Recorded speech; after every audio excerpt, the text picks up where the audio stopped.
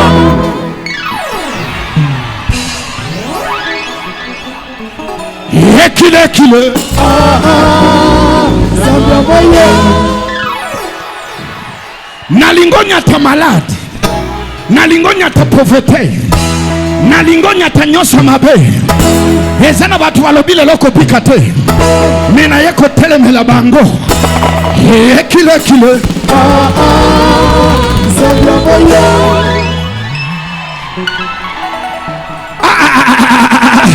soki osote lelo te kosota wapi sote maladi na ye kende ekile sote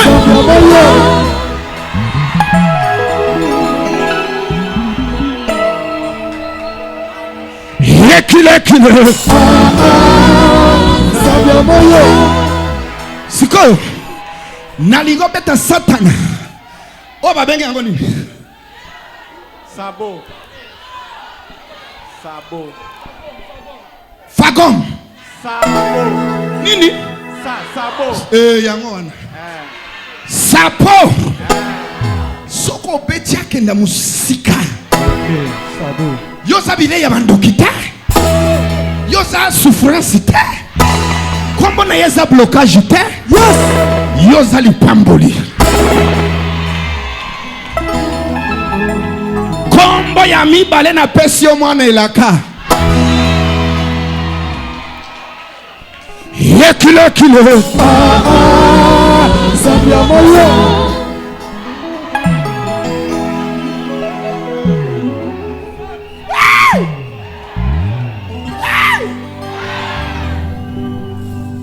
Salabo.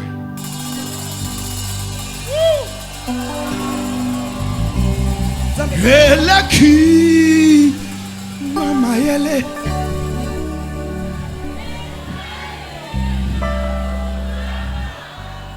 esali nako simba na maboko ya Yesu nainake neko wapi nazongi na parlema celeste esikam nazwaga makasi esikam nazongaga yasi kangaye kuke yasan tano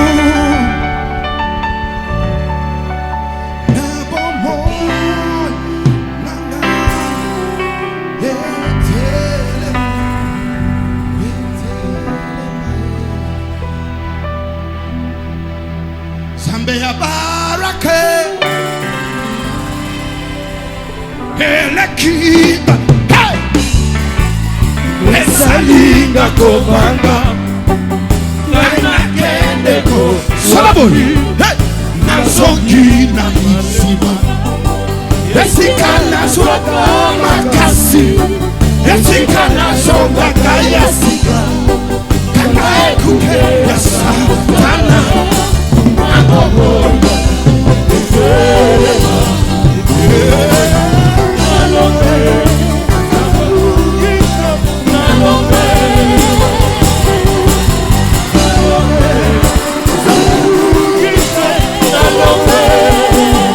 elekiga mayele esaliga kowaka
tenga yoyo. Nasukabo. Oyete. Yoka. Sokeza mukolo na yo tombola musana. Lelo. Yesa mukolo. Ya ya. Hallelujah.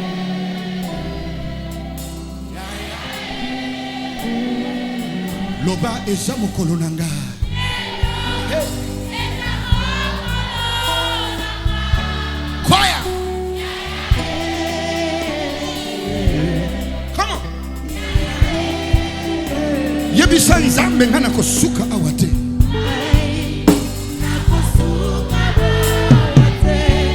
Yes. Mabokeza la likolo. Lopa nazamwana nela kama boko likolo.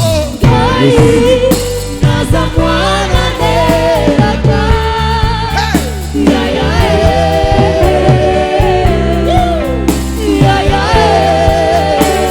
Pandoki alipota bakolonga ngate.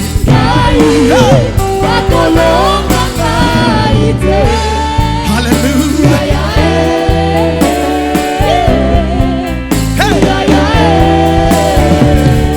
Nazamwana nelaka. Come on. Hey. Nazamwana nelaka. Mapoko likolo. Okangimu na kokangimu nako. Sikona lingito sote. Hallelujah. Ezamokolo.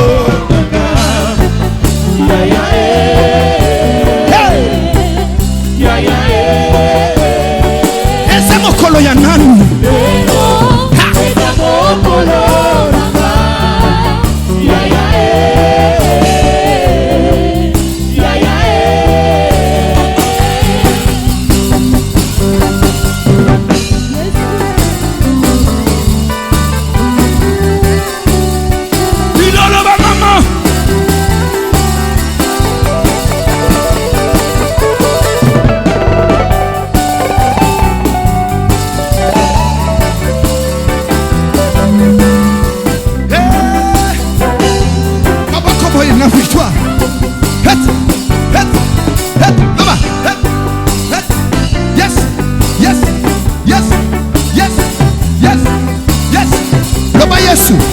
Okay.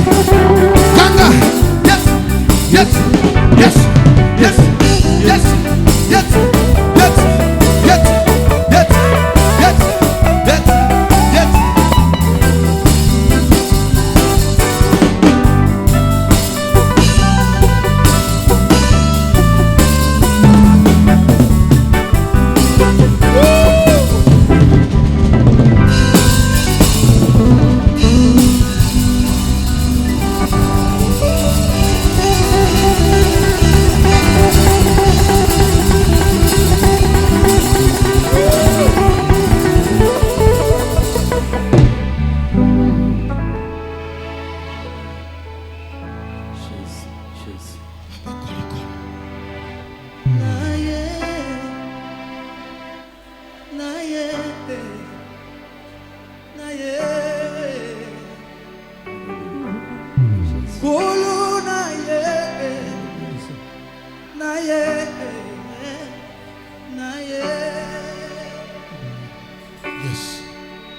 Ozali Zambe, Zambe ya tango.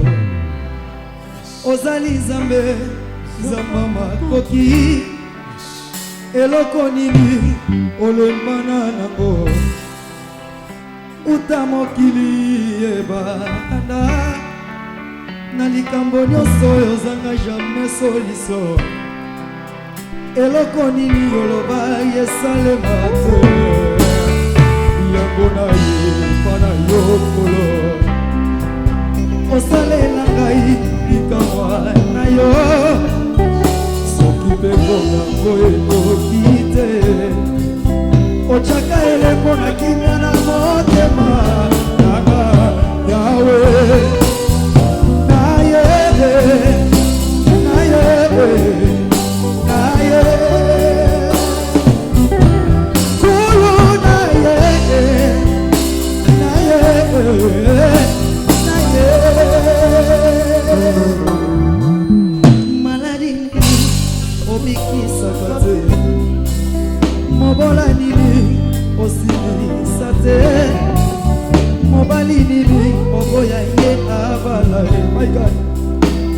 nini oboya ye abota mwana kelasi nini oboya ye asilisa esalema te mpe na yo tate yango na efa na yo koloa osalela ngai likama na yo soki te tokango ekoki te otaka elembo na kimia na motema nasengi na yo kolo yesu lokisame nasengi na yo kolo yesu yekisame nazala pusa na yo kolo yesu salela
Yeah.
When I return, will I find faith? Now, in a Christian life, faith is the greatest asset. Jesus said to Peter, Peter, I have prayed for you that your faith may not fail. Mwana nzambe, même na vie na yo ya prier, la première des choses qu'on attaque, c'est la foi. Il fait des choses inexplicables. C'est qu'on cherche en toi.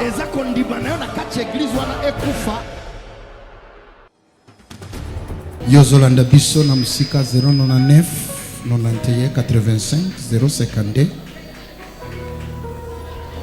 089 65 57 057 081 22 55 962 Ozolanda biso na 98.3 na ba chaîne na télévision na chaîne na biso ya BlueSat eza na décodeur ya BlueSat Miracle Plus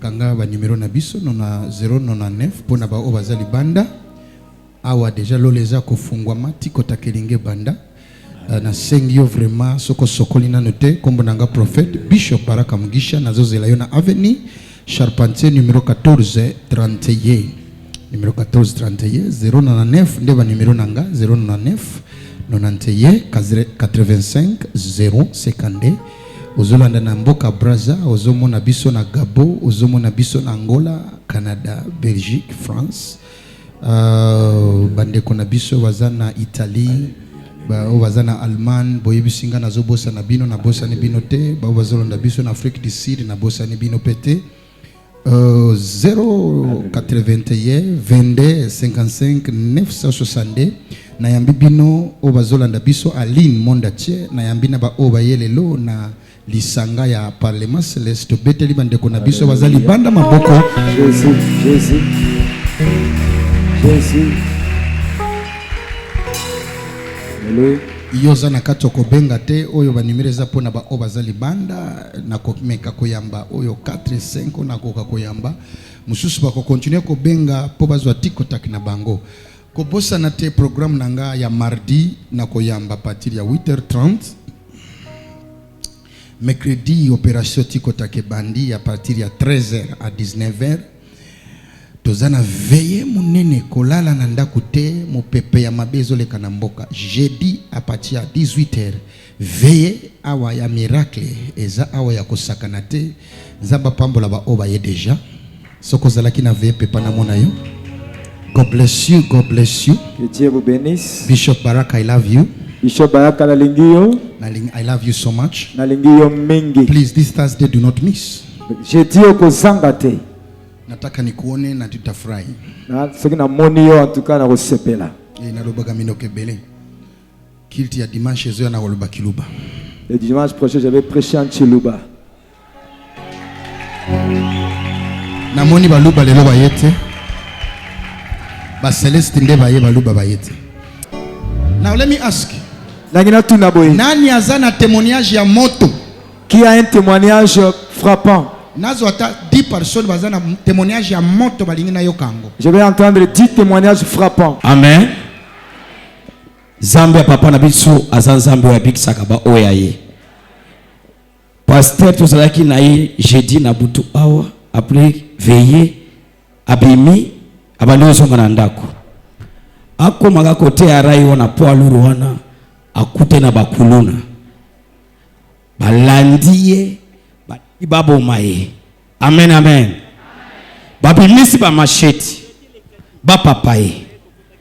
Ye atelemi alobi ngana za mwana ya eveke Baraka Mugisho. Soki boyoka kaye na sangolelo bokomona nga. Tangu babimisi macheti bakata ye. Ye afente lokola azo bimisa macheti. Tangu azo tombola boye babandi mbango. Ye akomi kolanda bango. Babandi kokima. Alobi boko yeba Nzambe ya papa na ngai. Ndenge azalaka. Ho elonga te. Apete la Nzambe maboko makasi. Amen, amen.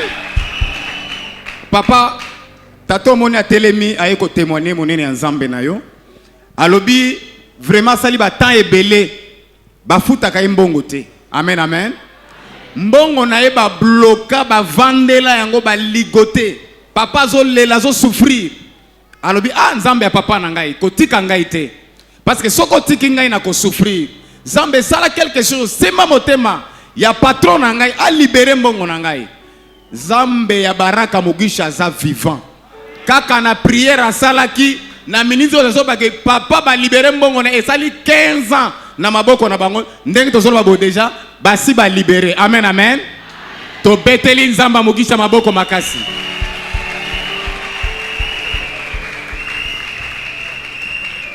Betela Yesu Nzambe maboko makasi. Ya Nzambe babeta kabongo te. Avance, avance. Amen église. Makambo tu papa alobaka awa ekokisamaka. Soki ozomona ngote ezande kozanga kondima na yo. Papa tuzaki jeudi na butu awa. Papa alobi boye mutu nyoso oyo azana mbongo te. Azwa kaka enveloppe na kondima. Amen. Siko papa na biso azwaki enveloppe na kondima. Tango azwi enveloppe azongi na ndako azwi mbongo. Tango azwi kaka mbongo na sima wana ba voyage zaki akokangama. Voyage efungwami. Babenge ba yebiseke ndenge tozoba no boyi. Lobi donc lobi lende il faut akende wapi? Akende na Bukavu. Nde lobi na kofanda kimia te, il faut na témoigner Nzambe évêque Baraka Mugisho azan Nzambe yafungula ka ba voyage. O elonga te. Betela Yesu maboko. Amen amen. Papa mwana na yo ya mwasi azo témoigner monene ya Nzambe na yo. Alobi maboko oyo chela kabiso ba disciple awa ezalaka maboko ya pamba pamba te, ezalaka maboko ya kokauka te, za maboko ya mapamboli.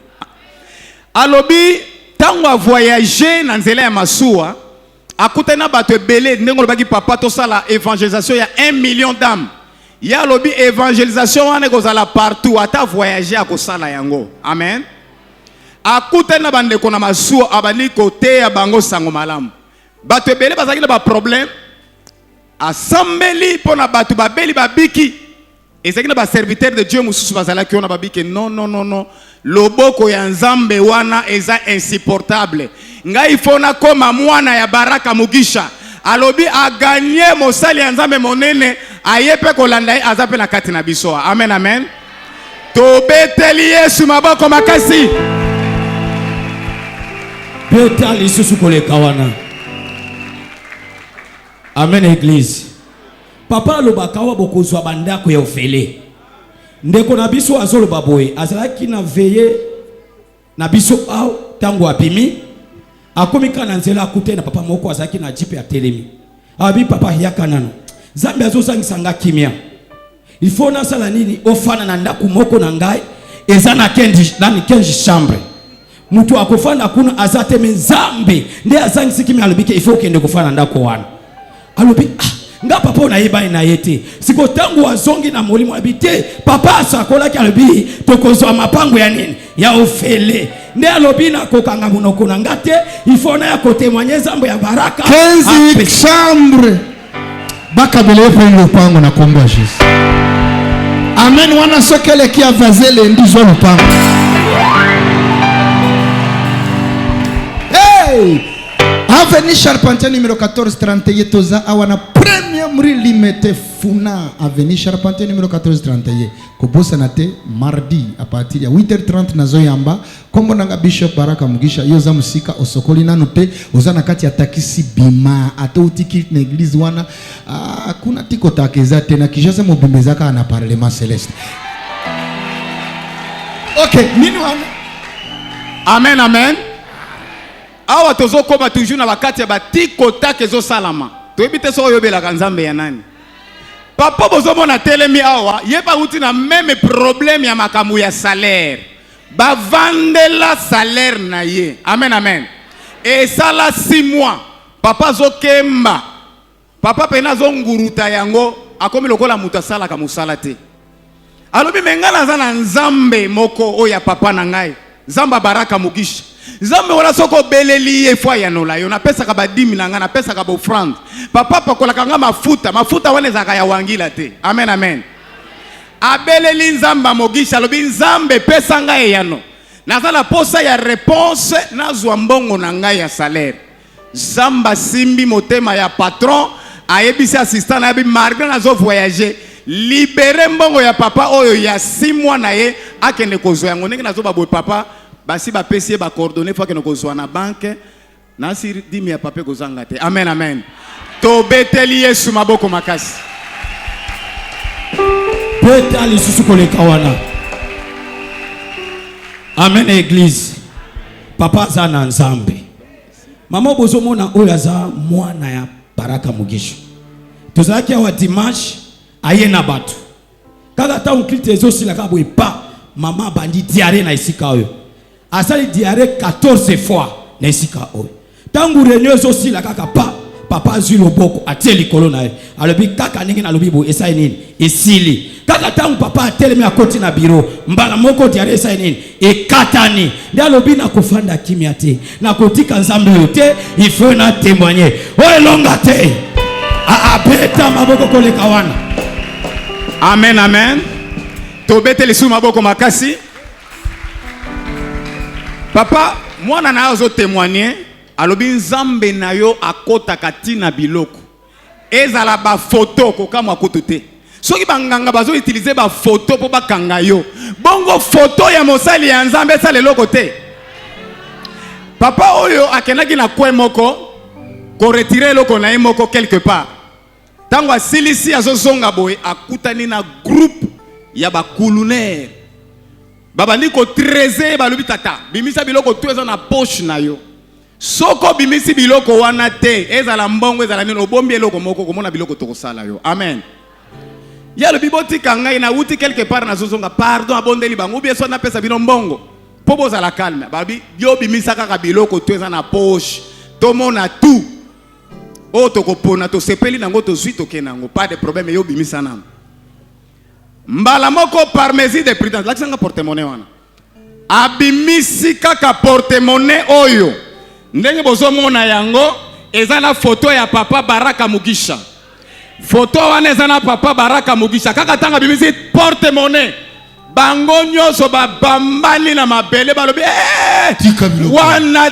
wana te Malé.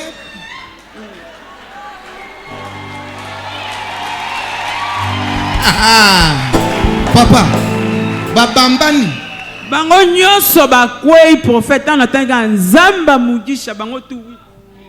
Bakwei nase. Bakwei nase. Kao. Tika banguna na yo bakwea.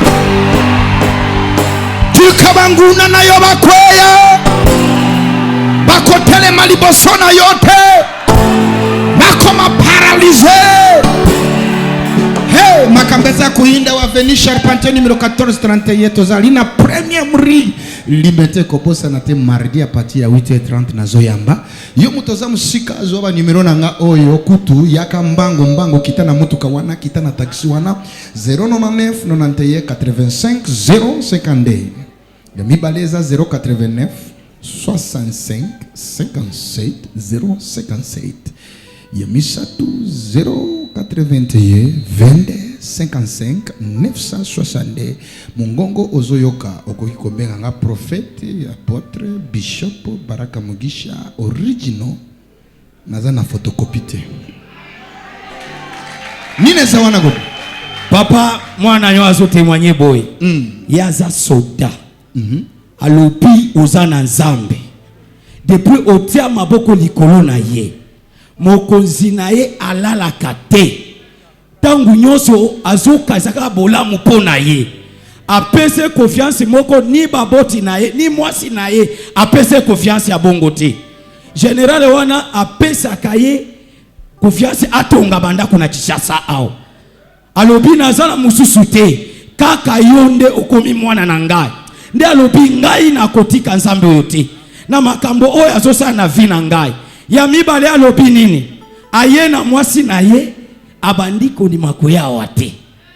Na bite ju mutoso asambeli na buto abite Zambe zangisa mwasi nanga kimia toke na église amunika na tongwa lelo mama andimi aya kokota na église ndalobi na zangi eloko ya koloba me nazopesa ka Nzambe ya Baraka Mugisha merci mingi na ndenge azokota makambo nanga o elonga te betela Yesu maboko ozoko bakobeta maboko beta maboko wana bien solola.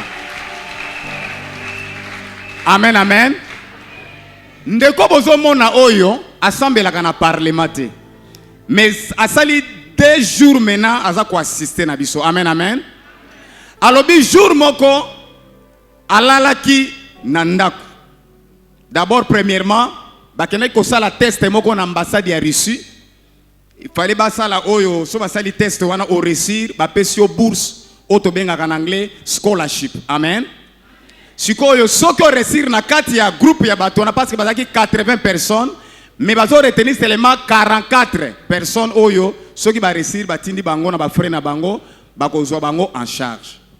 Sikoyo ndeko pesa la ki test wana na kati ya ambassade ya Russie mais azolo ba ke est-ce que pene ko simba. Sikoyo na butu tango alali azoka esprit moko ezobisa ye kene na parlement céleste et si kama osali Nzambe wana azali na onction ezalaka likolo na ye tango ekolata yo okobima parmi bato bako réussir na test et puis ekosimba ndeko pa lobi pas de problème ndenge na yoki mongongo wana na kene na parlement ngo na yoka ngana na sango na mona kana TV ayeko koma tie bitambe na ye ndenge pe papa boka bafaya ye pazoko takaka na rythme bafaya Zambe na ye a répondre papa oyo positivement a réussir parmi bato esengeli bazwa bourse ya ambassade ya Russie balobi akosala 5 ans na frère na bango akobanda kolia kuna makamulio seza na frère ya ambassade ya Turquie oyo elonga te Poto fungwa mipona yo. Amen na yo sokele ki avaze poto fungwa. nini eza wana papa témoignage ya monene ezali awa mutu oyo akozanga kozwa mai afa ya lelo etali yo mama azo témoigner boye alobi anyokwami na maladi ya kyste na appendicite mais ntango ayaka awa azwaki mai ya fa na mafuta amen amen alobi nzambe ya baraka oza nzambe oyo obikisaka bamaladi osalaka opération sa cicatrice nga bakoopere ngai te nga nazomona mai oyo na mafuta nazomona makila ya Yesu ndenge papa eveke atia maloba likolo ya mafuta oyo ndenge nazomela yango awa kiste elimwa appendicite esala nini elimu kaka tango ameli yango ayoki libumu baluki tango ezokata na pa kobanda mokolo wana ti lelo azokosuba pasi wana te aketi na hôpital asali examen balobi azesu na kiste te ni appendicite te oelonga te betela Yesu maboko.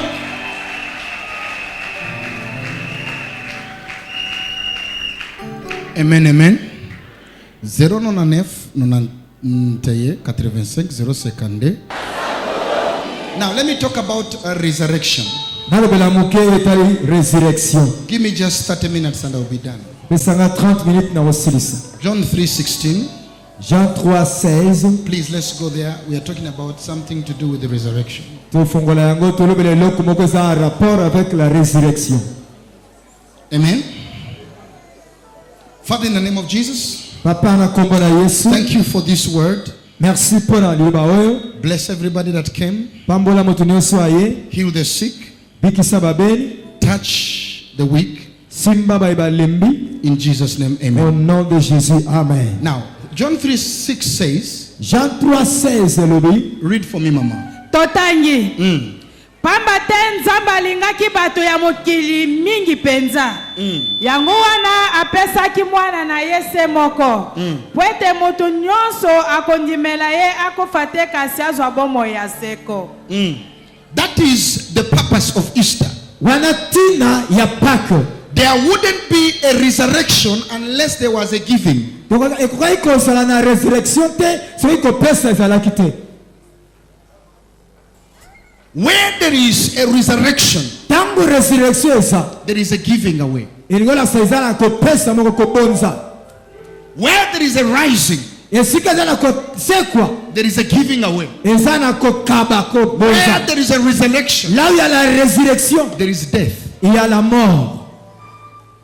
So tonight we talk about the resurrection. Lelo nazolobela résurrection.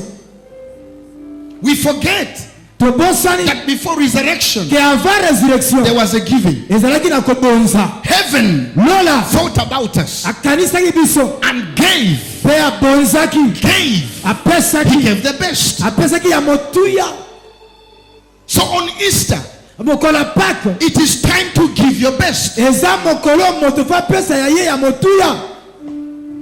When heaven thought about us, Tangu lola kanisaki biso, he thought about giving. kanisaki pe kobonza kopesa. Heaven did not get us free of charge. Lola eza biso ya ofele te. There was a price to pay. Ezalaki mbando moko efutamaki. In life, if you want to succeed, Na viso ko lingo resi. Jesus says, carry your cross and follow me. Yesu alobi mema ekurusi na pe landa ngai. So many people say, Bato bele balobaka, it is by grace. eza par la grâce. No, I will tell you, No, ngala koyebisa yo. it is by carrying your cross Eza na nzela komema ekurusi na yo. and following Jesus. Pe kolanda Yesu. So for heaven so loved the world, Po nzamba alingaki mokili mingi.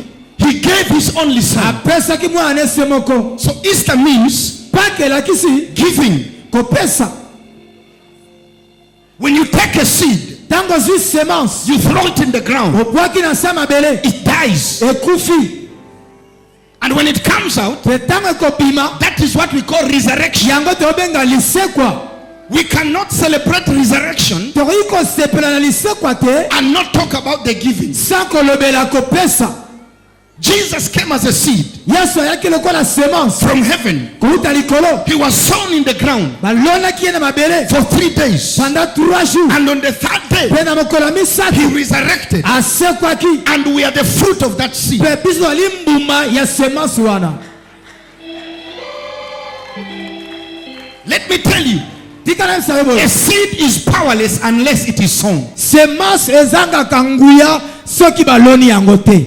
If Jesus was not sown, Soki Yesu balona ye te, we would not be born again today. lelo tokoki kozala né de nouveau pété. So ladies and gentlemen, Ndeko mwasi mobali, when you have a seed, ntango oza na semence, don't eat it. kolia yango te, Do not eat your seed. kolia semence na yo te. Because if you have a seed Po soki oza ya semence, and you sow it, oloni yango, you expect a harvest. oza kozela mbuma ebima. Even if you don't see it today, Ata omoni lelo te, you will see it one day. okomona yango mokolo moko. Ladies and gentlemen, Ndeko mwasi mobali, God sees every tithe nzembo amonaka 10 nyonso you give in this church. oyo opesaka na eglise oyo. He will not let it die. Akotika yango te kufa, It will resurrect. ekosekwaka. God sees every seed Nzambe amonaka semence you nyonso make in this church. oyo otialaka na eglise He oyo. will not let it die. Akotika yango te kufa, It will resurrect. ekosekwa mokolo moko. There are some seeds Eza na basemence mosusu I gave long time ago. napesa yango kala, I'm seeing them today. nazomona mbuma nango lelo, I had forgotten about them. nabosana yango kutu, I thought God did not receive them. nakanisaka nzambe ayamba yango te. But today, Me lelo in my days, na mikolo na nga oyo, I'm seeing it coming back to me. nazomona basemence wana ezosongela nga. When you give 1000 francs, Soki opesi 1000 francs, it is a seed you have sown. eza semence oloni, Count it a seed. konte yango lokola semence. When you give 500 francs, Opesi 500 francs, it is a seed. eza pe semence. When you give $10, Opesi $10, it is a seed. eza semence. For God so loved. Car Dieu ata So aimé. your giving must be driven with love. Kopesa esengeli esalema na bolingo. God loves cheerful givers. Nzambe alingaka bapesi ya esengo. Because when Jesus was given, heaven cheered. Po tango Yesu babonzaki ye, lola esepelaki. On the cross, Na ekulusu, he said, my Father, alabi mon père, why have you forsaken me? pourquoi tu m'as abandonné? And heaven turned away. Lola ebalulaki elongi. And they said, Jesus, Alabi Yesu, you must enter the ground il faut kota se mabele. if we must get these people in Soko Kinshasa. lingo récupérer bato ya mokili. If we must get Parlement Celeste, Soki faut zo parlement you céleste. must enter the ground. Ndima okota na se mabele. My friend, Moninga, your house is in the ground. ndako neza na se mabele. Your voyage is in the ground. Voyage neza na se mabele. You cannot get anything Okoki kozwa eloko te unless a seed is sown. soki semence elonami te.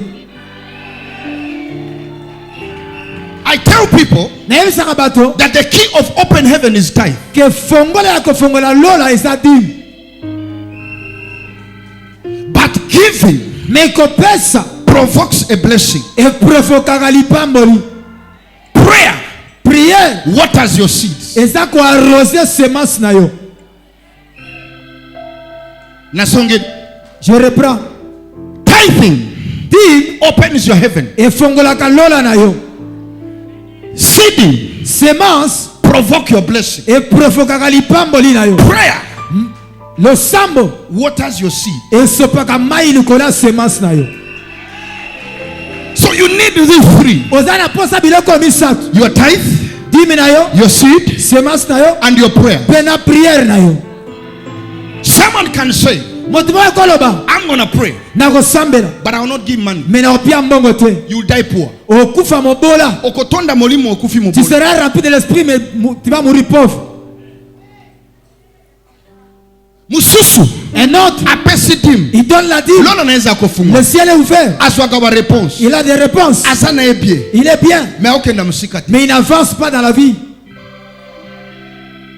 So you need these three things. Oza na posa biloko misato. A very powerful lifestyle of prayer. Vie moko makasi ya prière. Na kati ya shoter.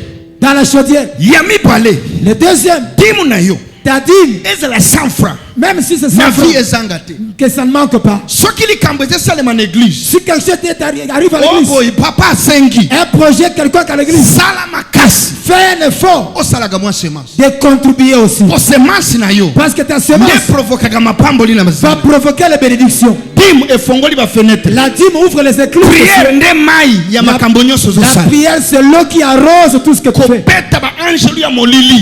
Pour tuer tous les anges Oyo de eza ténèbres kotelemela mapamboli na ye kita te. qui résistent à ta bénédiction. Ndio somona chaudière. C'est pourquoi tu vois la chaudière. Eza très important na vie na yo. Elle est très importante dans ta vie. Soko koti chaudière nanu te. Si tu n'entres pas encore dans la chaudière, Kota mbangu. commence maintenant.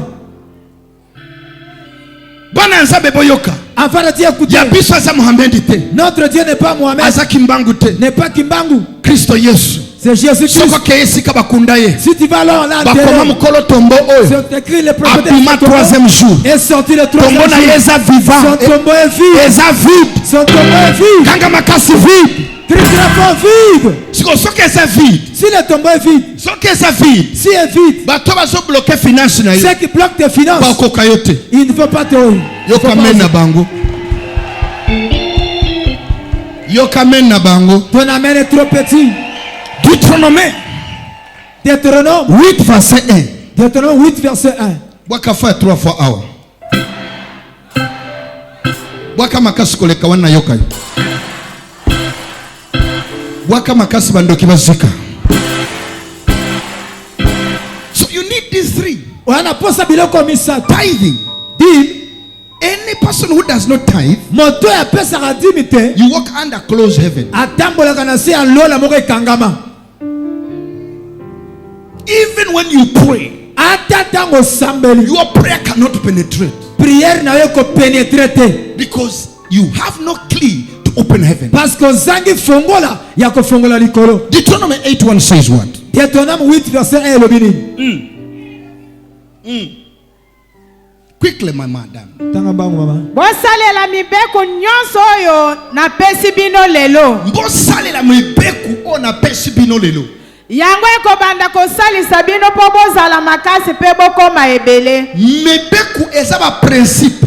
Ce sont des principes. Dîme eza principe. La dîme c'est un principe. Prière eza La principe. prière c'est un principe. Semence eza La principe. semence c'est un principe. Ya kokoma millionnaire. Pour devenir millionnaire. Ba millionnaire bazawa. Les millionnaires sont là. Ce qu'on a dit Deutéronome basolo banini. Qu'est dit Deutéronome? Botosa mibeku. Lipamboli ya moto French. Lipamboli ya moto. Obéissez aux commandements. Yango nde efongola vie ya moto. Ce sont les commandements qui vont ouvrir la vie. Parole. La parole. Kotosa mibeku. Obéir au commandement. Yango nde ezofongola vie ya C'est ce qui va ouvrir la vie d'une personne. papa ozomona motu Papa, tu vois quelqu'un. aye église Il vient à l'église. mais motema ye te. Mais son cœur n'est pas venu. Motema eza wapi? Son cœur est resté où? Motema eza oyo. Et elle est dans sa poche. Moto akosa yo te. Que personne ne te trompe. Beta boye na poche loba motema nange eza awa. Po bible elobi nini? La Bible dit quoi? Esika bozwi ya moto ezali Là se trouve la richesse d'une personne. nde esika motema C'est ezali. là où sera son cœur. Esika obombi mbongo Là où tu as caché nde l'argent. esika motema C'est ezali. là où se trouve ton cœur. Oyo akoloba na pesi yo motema. Celui qui dit je te donne mon cœur. Non. Non. When you give your heart, Tango pesi motema na yo. you give this. Opesi pe oyo na simbi oyo. When my heart loves you, Soki motema elingi. I give you this. Soki motema na ngai sepe na kopesa So yo. when we worship, Tango tu adore, we worship God with our substance. tu adore kanzambe na biloko na biso. You don't just come like this. Oyaka na biyela boyete. Papa pesanga tikotaka. Papa donne-moi tikotak. God doesn't love prostitutes. Nzambe alingaka bandumba te. He wants children Alingaka nde bana. who worship Him O badoraka ye. with their substance. Na biloko na bango. Moses says, Moïse alobi. when we go to the desert Tango tokele na désert. and God asks us, Nzambe asengi biso. what shall we give to Him? Nini tokopesa na ye? And when they go to the desert, Etamba komi na désert. God says, Nzambe alobi. take off your gold, Bolongola bawolo. take off your chains, Bolongola ba bijou. give to me. Bopesa nga. And they melted. Pe balambi yango. And they made the Ark of the Covenant. Basali arche ya alliance. That gold that made the Ark of the Covenant did not come from heaven. Oh. Nzambe basalaki arche wana awutaki lola te. It came from the ears of the people and the necklaces. They wear. Awutaki na ba chaînette na biloko matoi na bango. So if God has to bless your substance, Soki Nzambe fa pambola biloko na yo, you must release substance. tosengeli ko libérer pe biloko. Where does the rain come from? Mvula eutaka wapi? It comes from down. Eutaka na sewa. Now the desert Désert does not release any vapor. eliberaka vapeur moko te. It can say, oh heaven, Désert ekoloba oh lola. give me some water, I'm thirsty. Kitiselanga mwa mai na ana posa.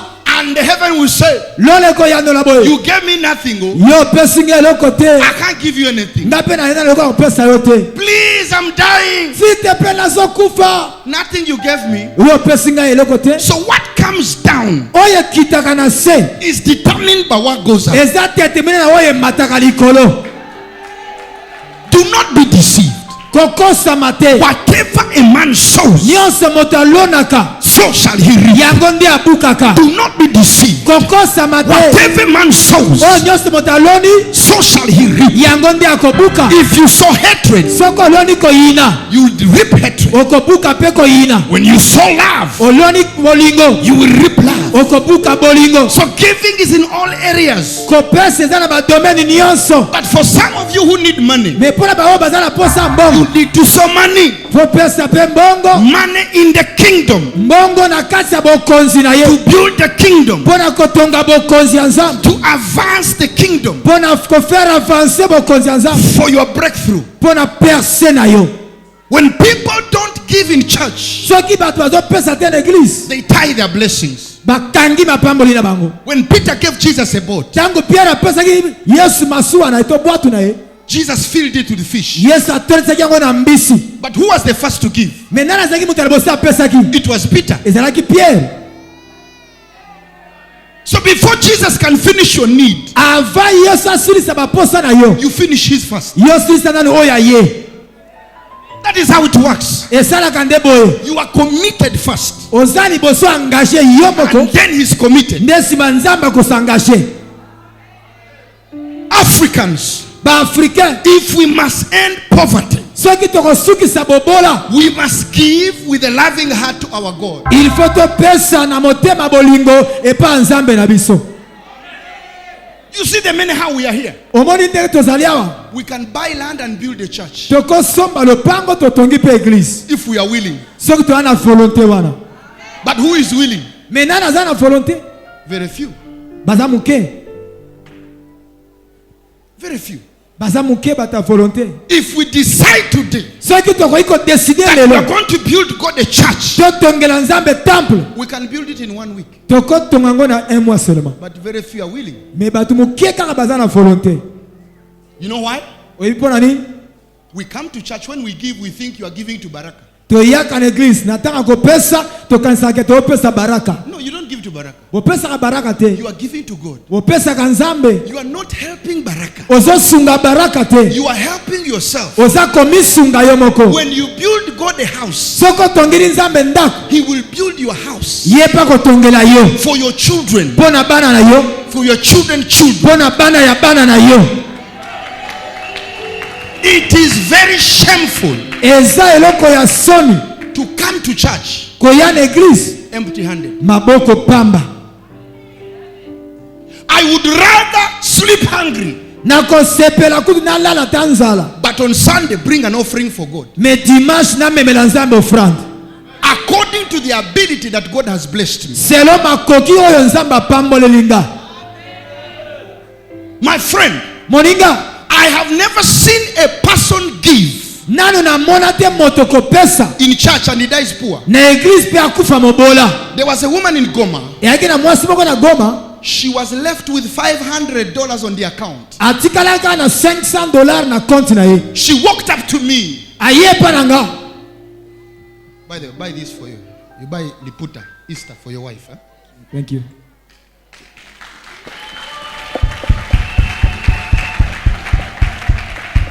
Na yebisi asombela mama Liputa.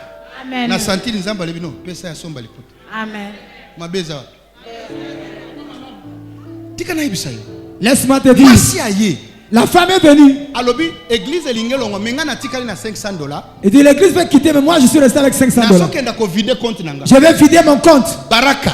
baraka Na lingina mona nzambe na. je vais voir ton Dieu agir Alongolanga na ndako ya mabaya. qu'il me chasse dans la maison en bois Afuka mina lobi et le. cet agenouillé j'ai prié aujourd'hui j'ai dit Soki na zamu sakoli. si je suis prophète Ozana kwenda na Kampala. tu vas aller à Kampala Ozokuta na mindele. tu vas rencontrer un blanc Balingi batonga ba station. il fait construire des stations Bakotia yo charge. il faut te donner la charge Andi makite elle n'a pas cru amitali Elle se regarde. Moi, boutique ya moke. Une petite boutique. Après 3 jours, la voyagé na Kampala. Après 3 jours, elle est allée en Kampala. Elle a oublié même la prophétie. Elle a acheté les choses. Et les blancs sont entrés. Bonjour, bonjour. Bonjour, bonjour. Maman, où tu es? Maman, d'où viens-tu? Congo. Je viens de la RDC. Ah, je carte nanga. Prends ma carte de visite. Je suis dans tel hôtel, viens, on va causer. Nous voulons ouvrir des stations de sens partout. Est-ce que tu peux nous faire entrer à l'est? Maman dit, oh, la prophétie, c'est ça. $500. Regarde comment $500 m'a poursuivi. Le mal, $10. elle a donné $10. Quand elle sort, $10 nanga. mes $10 sont partis. Vraiment que ils sont partis. Que je vais manger ce soir. Mbonge ça papier. L'argent c'est du papier. Même si tu donnais à l'église, après tu peux manger. Dis à ton frère, dis l'argent c'est du papier. Dis à celui qui est à tes côtés, l'argent c'est du papier. Ça change de main. En bref, on a construit des stations pour elle. Elle était le responsable. Chaque semaine, $5,000. On lui donnait $5,000. Mon père n'a voyagé. Avant qu'elle voyage, elle a rencontré les blancs. Chargé, il y a 2 avions, il y a cargo. On a donné la charge de 2 avions cargo.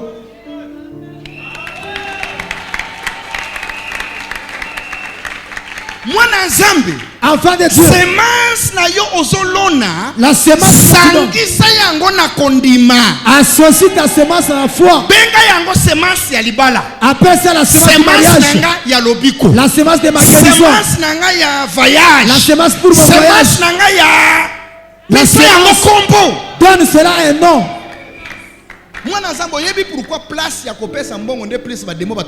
Enfin, tu sais pourquoi au moment de donner, c'est ça le moment où le démon se fâche. Pourquoi? Pourquoi l'argent? Mais n'a pas marché. Mais au bon marché, là l'argent ne se fâche jamais. Quelqu'un peut être là, il consomme $1,000. Et personne ne va se fâcher. Et distribue l'argent aux prostituées.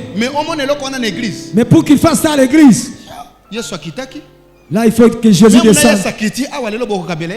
Même si Jésus descendait aujourd'hui, vous n'allez pas lui donner. Mais va seulement au bon marché. À partir de minuit. Ils viennent des églises. Tu verras qu'est-ce qu'ils vont faire là-bas. À l'église, il a donné 1,000 francs. Mais là-bas, il libère l'argent facilement.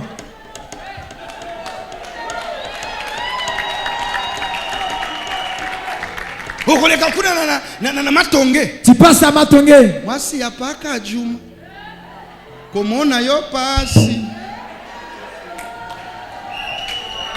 azomila mwasi apaka azokabela mwasi apaka. Il est en train de partager l'argent avec les femmes. Mais comment est-ce que Dieu va bénir les je veux que tu te poses la question. Dans ce monde, j'ai dépensé combien dans le monde et combien j'ai dépensé pour l'œuvre de Dieu. Si nous voulons la bénédiction, nous devons provoquer le ciel.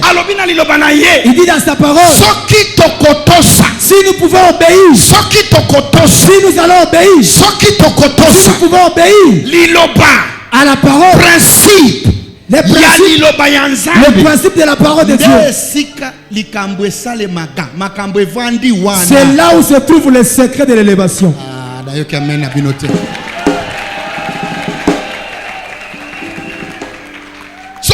Supposed to give the rich? Who is supposed? The rich? Ndoki? The rich. The poor. It is me who is the poor. I must give to get out of poverty. Il faut na pesa pona bima na bobola. 3 principles. 3 principes. I pray. I tithe. I give my seed. I enter Chaudière. Where are you going to pass to overcome me? J'ai dit au sorcier de ma vie, faites un effort que votre semence ne passe le mien. Parce que si ce n'est pas le cas, vous n'allez pas me vaincre. Sangameni a bien à sa yo. Dis Amen très fort. Maman alobinini. If you obey. Si tu obéis, continue. bosalela mibeko nyonso oyo napesi bino lelo Bosalela mibeko. Mibeko lokola nini? Tokena na Malachi 3. yango ebandi Tokena na Malachi 3:8. Otala Malachie 3, verset 8. Nala kisha mobeko moko ezao. Let me throw some light. Banana verset 10. Malachie 3, verset 10. Start there. Let me show you one of the principles. Pendant on a la sebino moko ba principe. Mibeko. Soki dolo ma mibeko ezani. Quand nous disons commandement, c'est quoi le commandement? You know there are some people. Oui, bah, Bazana ba malade. ils sont malades À cause ba pesa kadimu. parce que ma pèse à dimité. Boka fa 3 fois. Ezana muto pesi dim. Il y a quelqu'un qui peut donner la dîme. Au côté chaudière. Tu vas entrer à la chaudière Boka okesini. et directement tu remportes sur Mais le... man bena biso. Mais notre mal, Au pesi ya mardi. tu donnes le mardi, Ya mercredi au lieu. mercredi Au tu pesi ya bouffes. jeudi. Tu donnes le jeudi, Ya vendredi au bossa. vendredi tu Au oublies, pesi ya tu samedi. donnes samedi, Ya dimanche au bossa. dimanche tu oublies. No. Non. You must tithe every money, every salary that lands in your hand. Il faut payer sa dîme na mbongo nyonso, salaire nyonso, oye koti na maboko na yo. Don't put your any money on your mouth to eat before you tithe it. Kokoti sa mbongo moko te na monoko, soki opesi yango nanu dîme te. Ndozomona ba mbongo mususu bazokabela biso eza ko bebisa vie na biso. C'est pourquoi beaucoup d'argent que nous recevons détruit notre vie. Mais soko olongoli dim opetoli mbongo etikali. Mais lorsque tu ôtes la dîme, ça veut dire que tu sanctifies le reste. Soki mutu ya mabenda apesa ki mbongo wana mala moko mbongo wana ebongwani ekomi mbonga mala mais osalo mabete. Si c'est un méchant qui t'a donné l'argent, à partir de la dîme, l'argent sera nettoyé. Ezana mibali bazoluka bana basi basomba ba étoile. Beaucoup de gens achètent les Après étoiles 100 de filles dollars. en te donnant 100 Avant dollars. il y a 100 dollars Avant wana. de manger les 100 Longola dollars. 10 dollars. Ôte la dîme 90 il y a. et tu manges 10 le dollars 90%. Et oyo etikali nettoie. ekomi mbongo kitoko. L'argent qui reste va être nettoyé. Bakontaka 10% ndenge nini? On enlève la dîme comment? Mbongo nyonso kozo. Tout l'argent que tu reçois, Longola 0 ya suka. enlève seulement les derniers zéros. Longola 0 oyo etikali nde 10. Ce qui reste, c'est la dîme. 0 ya. Les derniers zéros. Soki na 1000 dollars longoli 0 moko etikali combien? Tu enlèves 1000, sur le 1000, Etikali tu combien? enlèves un zéro. Ça 1000 reste francs 100. longola 0 moko etikali combien?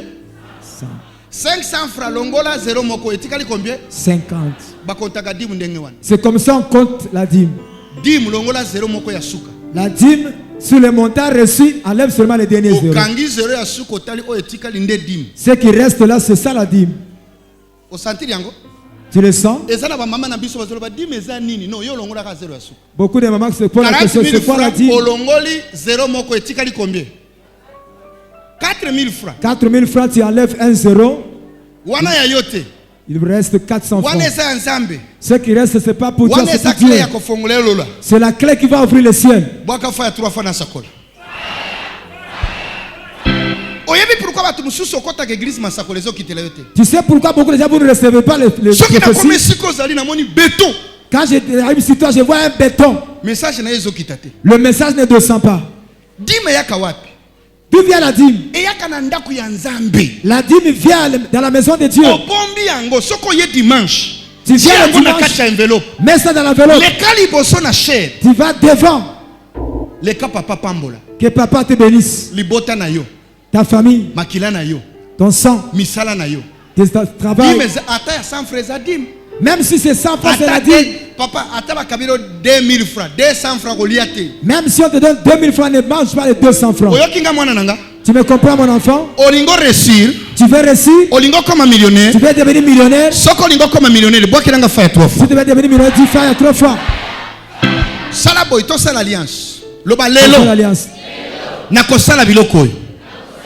Chaudière. Nakoya. Je viendrai. Pendant 3 mois. Dimu na ngai. La dîme, Nako respecter je yango. vais la respecter. Pendant 3 mois. Pendant 3 mois. Nzambe ya mugisha. Dieu de Mugisha. Soko kotili kambo na ngati. Si tu entres dans mes affaires, Na bime église na yo. si tu n'interviens pas, je sors dans ton église. Papa, ezana batu mususu. Il y a d'autres personnes. olakisi ye principe afungwami Tu lui montres seulement les principes, sa vie mosusu change. otie maboko azwi ti kota Tu imposes la main, il reçoit le miracle. ebele bafungwamaka patiri ya koyeba baprincipe oyo nazoteya yo Beaucoup de gens souffrent seulement lorsqu'ils comprennent les principes. naokosa yo te Je ne te mens pas. nazokosa yo te eza na motu mosusu apesi dimu na ye akotaka ka chaudiere akutana na nga te Quelqu'un Oza- d'autre qui donne seulement la vie, papa voyage na nga il entre dans efungwami la chaudière et son voyage est ouvert. papa bakabeli nga lupango Sans me rencontrer, il reçoit son miracle. mais oyo nayamba ye te Celui-là, je ne l'ai pas napanga reçu. maloba na yo nasalela maloba oyo olakisa ngai Il a reçu Vie na ma nga parole echange et ma vie a changé. kaka oyo nazoyebisa yo Retiens ce que na je kati ya te dis. maloba na ngai nazoloba tikotaki na ye eza na kati Dans les paroles que je prononce, il y a ton miracle dedans. bana na ngai ebele bakoti lelo chaudiere batikotaka ebandi te Beaucoup de mes enfants entrent seulement dans la chaudière, ils ont le bamosusu miracle. biloko ya kolia ezalaki mpasi na ndako ereka akoti Les autres pour manger, c'était difficile. tala bafufu ebandi Mais dans la chaudière, il a reçu le miracle. Aujourd'hui, me makambo oyo ezalaki wapi tout cela était gardé où? babwakila yo mbasu ya nzala eza na mbasu ya nzala oyebaka te baye babwakila yo mbasu ala na nzala papa kozwa eloko ya kolia banevre kota chaudiere Pour loba manger yo mbasu ya difficilement. nzala Entre la na nkombo ya chaudière, jésus au nom de Jésus, nga nakolia ntaba moi je mangerai nakolia la ngombe je mangerai la nakolia ngulu la viande de nakolia porc. mbisi ya Je fo mangerai la viande de porc. bino boyambi nga te na zolo Fraîche.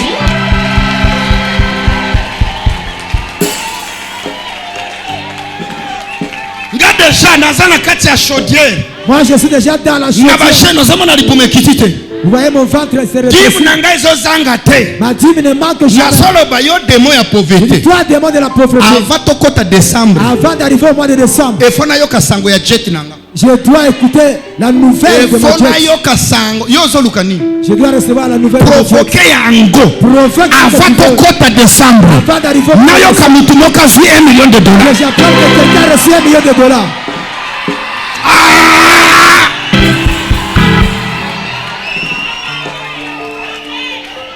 omoni mabe na biso nani eloko te Le mal que je dis, je n'ai rien.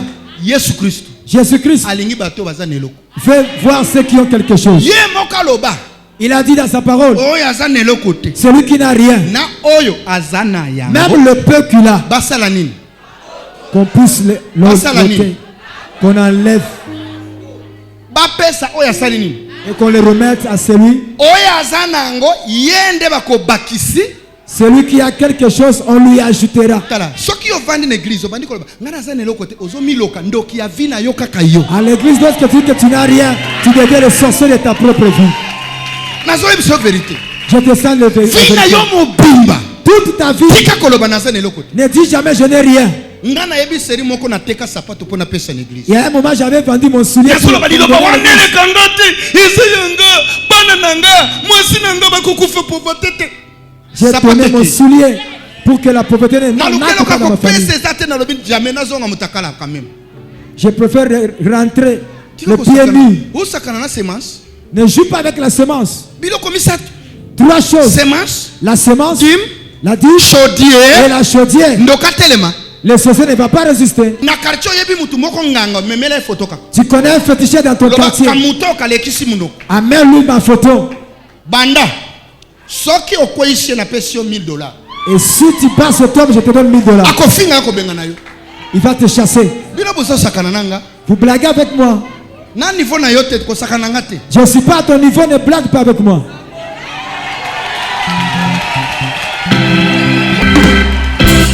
longwa na baevangile ya kiso okoya kobunga pamba Sortez dans l'évangile de fétiche, tu vas te perdre pour rien. soki namoni moto azwi nalobi gloire de dieu Moi, si je vois quelqu'un monter, je dis gloire oyo à ezaka Dieu. makambo ya yesu asala Ça, c'est ce que Jésus peut faire. zongelanga na deutéronome 18 omona yo ozoloba kisi ya wapi nga na ye na kisi oyo eleki bakisi ya bandundu eleki bakisi ya bujimai eleki kisi ya baindien eleki kisi ya bamindele mokolo moko baye na chinois mboka lingaso ya lupango oyo On a mené un Chinois pour chaudière passer. ezotoka kuna aye Il y avait la chaudière qui Ela chauffait. komi abengi maître na ye Il appelle son maître. maître ayebisi ye 10 minutes soko olonge wana okufi Maître, il dit si tu ne quittes pas ce lieu-là, tu vas mourir. bamona boye chinois azokima Et Chinois profite. mutu commissionnaire chinois Commissionnaire l'a appelé. finga na Chinois. chinois zonzik chik zonzik chik bako okokima na lupango na ya cause ya onction. Il faut fuir ta parcelle à cause de l'onction. Oyo azoluka kozwa esika na ye, esika na yo akangama wana. Il soit fermé là-bas. Ozosakana nanga.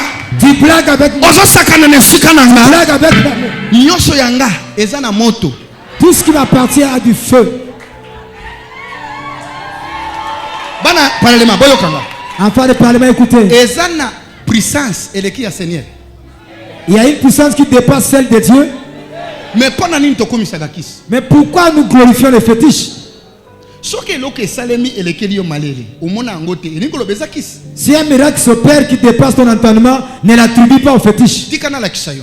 Laisse-moi te montrer. Avant magie ezala. Avant la présence de la magie, Puissance, il y a Saint-Esprit ezalaki. il y avait d'abord la puissance du Saint-Esprit. Satan aye ko se rebeller. et s'est rebellé. Bako ici. Et on l'a précipité à Et terre. la kweya. Quand il est arrivé sur la terre, Balongola ba puissance te. on l'a pas déplié de sa puissance. Tikilier. On l'a laissé toute sa Parce que puissance. puissance na yende ba yeko benga magie. Sa puissance, c'est ce que nous appelons aujourd'hui la magie. Ndazo ko utiliser ko kosa mokili. Il utilise les ruses. Que ya pesa gambongo. Que celui qui donne l'argent Nzamba pesa ganzala. et Dieu donne la famille. Akotisi batei na ye. Il a introduit ses prédicateurs Na ndenge ya stratégie. dans la stratégie. Na ndenge ya nini? Comment? Sous forme de stratégie. Ko attaquer basali ya Nzambe. Attaquer les hommes de Dieu. Koloba ke soki bazosala makambo bazosala eza ya Pour kisi. dire que ce qu'ils font là, c'est la magie. Mais mutuna na ngeza boy. Mais ma Na ndenge question na est lati, celle-ci. na ndenge na lati lelo. Tel que je suis habillé aujourd'hui. Kana utiliser lingala. Na ndenge na lati lelo. Mobali nyoso za na posa lata lokola nga. Oza na posa lata lokola nga. Puna lati kitoko. Soki naza na hamel. Mobali nyoso za na posa akumba pe hamel. Siko soki mutazo yebisa baraka za na kisi. Directement zo yebisa yo ke yo pe luka kisi bien bon. Omoni évangile ya Satana. Eza stratégie moko ya Satana faut bon dimate. Eza stratégie moko Satana zo utiliser ko pengwisa bana Nzambe belé. Même ba pasteur oyo déjà ba meka musala Nzambe zo simba te.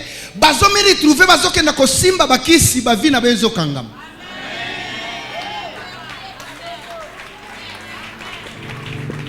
Ngana lingina yebisa yo à partir ya minuit na bandaga prière titongo. Po Bible na ngaye bisinga nini mama tangeranga. Tanga.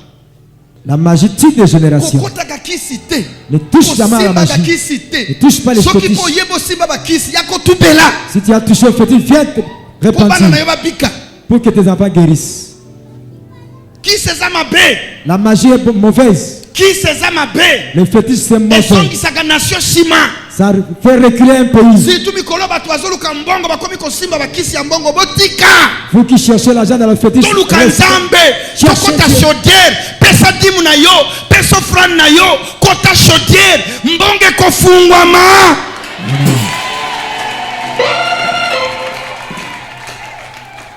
Mais chaque fois ça le kolomoko na église, le kolomoko kisi, le kolomoko na église. Un pied dedans, un pied Nana dehors. ko pambola yo. Qui va te bénir? Nzambe nanga ba bengi kombo na ya mibaleza jalousie. Mon Dieu s'appelle jaloux. Oyeba kombo wana. Kombo na ya Vous connaissez mibaleza son jaloux. nom? Son deuxième nom c'est Na jaloux. sali Nzambe oyaza Jaloux. Soko sangisinga makambe kufi. Si tu mélanges avec un autre, tu n'auras rien. Bana Nzambe totika kisi. Abandonnons le fétiche. Totika kisi. Abandonnons le fétiche. Soko za na kisi moko ba pesa yo yaka to tumbanga. Si tu as des fétiches, amen, on va brûler. Biloko wana eza pamba pamba. Ce sont des choses Et bêtes. ko silisa génération na yo ti 5e génération na sai la kilima be. Ça va exterminer toutes tes générations. Nazo yebisa vérité lokola musakoli na mboko. Je dis la vérité comme un prophète. Qui c'est ça ni manzaka? Les fétiches, c'est quoi? Les hommes. Fumbwa. Yozo ke na kokatela fumbwa mobali na epo alinga yo. Ba mususu ba mama bopesa ka mibali ba règle. Alangwanga. Ngapona langwa mama Clela lambilanga ba règle. Non. Eza bolingo original. C'est le véritable amour. Mama tika balinga yo na bolingo original. Avec l'amour original. Lata mafuta oba bengi Saint-Esprit. Partout tu passes, on te voit. Yamba mafuta ba bengi Saint-Esprit. Recevez l'huile du Saint-Esprit. Mama soko lati mafuta ba bengi Saint-Esprit toza mukuse omona mibali bazowelela. Si tu as l'huile du Saint-Esprit, quelle que soit ta taille, Mama to bala yo. les hommes vont se précipiter sur toi. Prophète talelanga mibali. Oyo moto, oyo jeep. Celui-ci vient Oyo avec la présidence, moto, na balana. présidence, moto, jeep. Bo wili. Le choix est clair. Nuki na koluka kisi. Ne cherche pas le fétiche. Kisi okokanga ye emwa. Ela komanda kindumba. Akosala kindumbiste mukolo moko kangia zo ndumba nambwa. Ezana mibale oba kanga na bakisi ba ndumba na bambwa. Na ba cheval. Na ba soso. Na ba ngulu. Atiki mwasa ke kokanga ngulu. Ba yele lote me bazo kanga na radio. Bino bozabie. Mama, kita. Oyo kayanga nini ezolo? Ezolo bani? Totangi 8. Verset de lobi boy. Bokanisa ndenge yawe nzambe na bino atambusaki bino nzela mulai na kati ya esobe. Mbula tuku mineye. Amonisaki bino bapasi pe amekaki bino ayeba mitema na bino. Pe amona soki bokotosa mibeko na yeto te. Sima ya bapasi mpe ya nzala oyo ayokisaki bino alesaki bino mane biloko oyo bino na bakoko na bino boyebaki te na ndenge wana alakisaki bino te mutu akoki kobikela kaka na mapa te kasi azalaka na posa ya nyonso oyo yawe alobaki na kati ya mbula tuku minei. Tanga 28. 28 verset 1 elobi soki bozali kotosa penza malako ya yawe nzambe na bino totosa te totosa soki bozali kosalela mibeko na ye nyonso nazali kopesa bino lelo wana nde yawe nzambe na bino akokomisa bino ekolo ya liboso na kati ya bikolo nyonso ya mokili. Ekolo ya nini? Ya liboso. Ekolo ya nini? Ya liboso. Oyoki nganga alobi kotosa nini? Mibeku. Mubeku ya liboso dim. Premier Mubeku ya liboso ya mibale prière na chaudier. Deuxièmement prière. Mubeku ya misatu semence na yo. Troisième la semence. Soko za kotosa mu si tu obéis, akokomisa yo école ya liboso. Kitoyo kama pambole za supériorité. Pe akopesa bino bulamu oyo. Akopesa bino bulamu. Pourquoi somo na bulamu te? C'est clair que ozo tosa mibeku te. Ça montre que tu n'obéis pas au commandement. Celui qui ne voit pas les bonheurs, il n'obéit pas. Maman policier mokaya, malgré aza awali susute, na yebisa ye nini? Zwa salaire na yo mopimba. Pesa yango pona libala. Oyoki bolamu wana? Azwi salaire na yo mobimba, apesi yango lokola bolamu. Na sakoli akwei na se. Après quelques jours mobali ya ye. Mobali otikala ko bota te. Ya boti déjà bana 3. Misal. Mobali abali na commune amemi ye l'église a fouti facture à cause ya nini? Ya bolamu. Semence eza bolamu ye bagate. Omonenga na semene $50 eza bolamu. Ndenga za wana déjà paka na ye sili. Ye ndenga za wana zozela na kitsa micro el ni na mema bana bali ata firiti. Yo kabiloko. Ndenga za wana azana esengo. Po bolamu esalemi pona ye. Amen. Omoni loko na zolo. Siko esana bolamu salaga. Siko nga mutu asali acte wana. Ngo yebi pourquoi nazo salango, nazo zela 50,000. Naza na posa 50,000 télévision Miracle Plus na tiango na satellite. Po évangile et en Afrique et en Europe. Siko pona sala acte wana e fona sala ba semence o e kokani na eloko nazo koluka.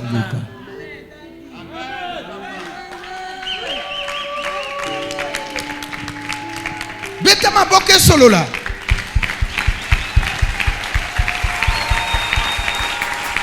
Papa, mbongo nyonso sana ngo soki ekokite eza semence kolia ngo te. Ozana mbongo moko ya kofuta ndaku. Ofutaka ndaku $100 mais okangami kaka na $20 ezokoka te. Lelo sokolie yango lie semence. Bimisa yango tiango na hortal senga nzambe na kokufa locataire te lopango na yezo ya. Amen eza pato balingi mapango. nazoke na kosala campagne ezalaki na triomphal Francis Joel aye côté ya awa nazwi jeep nanga Prado ezalaki Ford ya shika na uti kuzwango 2 semaines na Kaberia na bureau na ABC Musai ya Nzambe campagne ezokote plus de $80,000 mais naza na ngote na koti banyonga bato ebele na ebite place na kozwa mbongo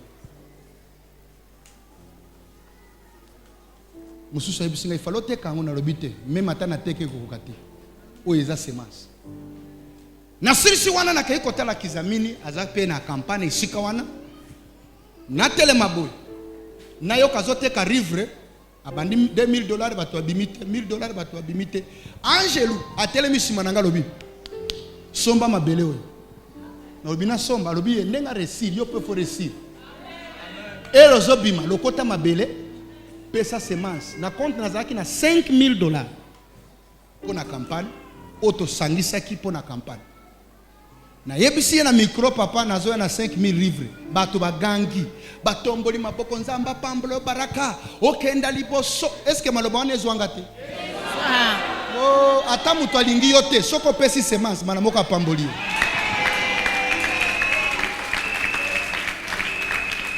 amen amen ngana sirisi na zongi na ndako mwasi na ngatu ninga ndenge ni nozola la mbonga campagne zati na lobinga na sali nyose sengeli na sala chaudière na zokota dim na zopesa na uti ko seme o etikaleze ya seigneur ngai pongi na nga na kolala ngo tika ko ebisanga mukumba na pesi déjà charge nyonso na bwakeli amen etikali kaka mikolo muke général abenginga na kanisi mutakenda ki kofunda nga kuna en bref na kobi kuna général munene apekisanga na loba kombo na ye na koti biro na ye abandi ko expliquer nga ndenge butu mutu abeti ala musia na ndoto ayebisi aside chèque ya $180,000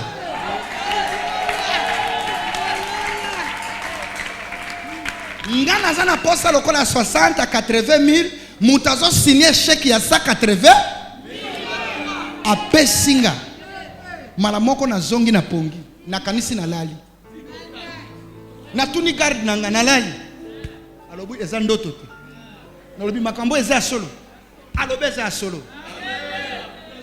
na zwi mbongo na koti na kati ya jeep mala moko na sentir insécurité soki mutatalinga otalanga ni lokola batu nyonso bayeboza na mbongo soki moto ezolanda sima petit keba na moto wana zwa mbongo oyo kozangisa ye pongi olongo na masino kota na Gombe amen olongo na masino kota ma campagne amen osakana na Nzambe Nzambe lela kiti na onction ba millionnaire mbongo nyose ezala ki bloqué na débloqué amen ozoyoka na sali campagne etikala kosala mate naza na nyongo te sikoyo naza na mutuka te nde mwana nanga ya molimu aye Nzamba simbi akabelanga hammer akabelanga nini amen en plein campagne osakana semence na famille na biso nga mutu ya liboso kokumba hammer yo pe zala mutu ya liboso na famille na yo amen mutu kokosomba na famille na yo bakolobo sindikisi lopango kotonga na famille na yo bakobanga ayayayaya namoni ba voyage fungoni o ezani hein makolezo suwa mingai paranga sungangai pasi banda wati awa pasi ebanda boni ebanda mokoloni ebandilo esa 3 mois ozondima naza na makoki nazondima na kombo nazama magisha ya Jésus Christ soko tie Nzambe ya mugisha ifo bakisa code Jésus Christ de Nazareth boso na code wana te soko suika na Nzambe ya mugisha obebisi code ofo beta code mobimba Soko ndimi na bixi. Mika ka sotele. Abika te. Ok, siko, silence, connecté. Connecté siko. Oh, les attaques à la tête. Siko kangamis. Fire! Fire! Moto. Fire! Moto. Come on! Viva.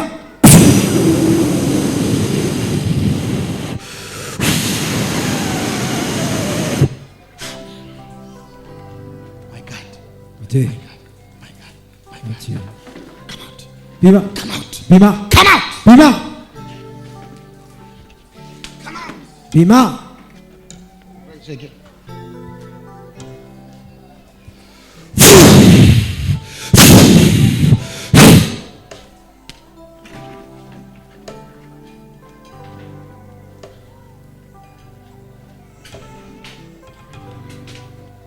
Power. Guya. Bande kunazo senga kondima. Mabena bino buzotalanga. Botala Yesu ya sekwi lelo. Eyokani. Sembula.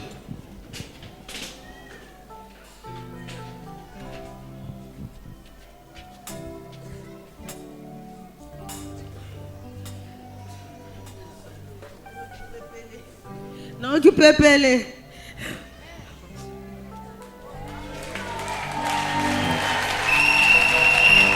Maboke za nani? Maboke za nani yo? Zanda moni ngale. Na yaka wana bi papa mona kangaiti. Lelo na zana desizo wa mona ngai. Ikoleza sala pasi papa. Zamba moni ngabiki ngai. Abiki ngai likolo. Aki pepele. Aki pepele. A commune à Kinshasa. Adresse na. Congolo 85 bis. Soki batu ya commune ya Kinshasa bayiba kokuta yo wana. Ozobisa nini bao bazolanda biso na musika? Baya. Aweze sika ya chikotaki. Nazaki na konjima tena biki. Na biki na komola Yesu. Na biki likole sala nga kilo.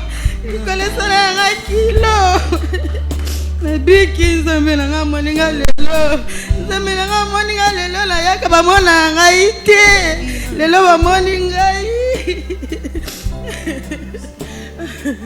Kima.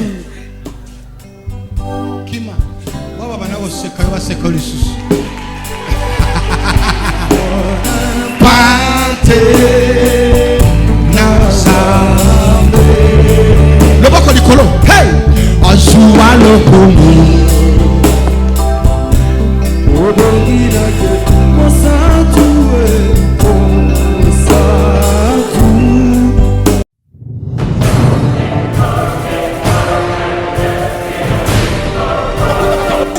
He said, when I return, will I find faith? Now, in a Christian life, faith is the greatest asset.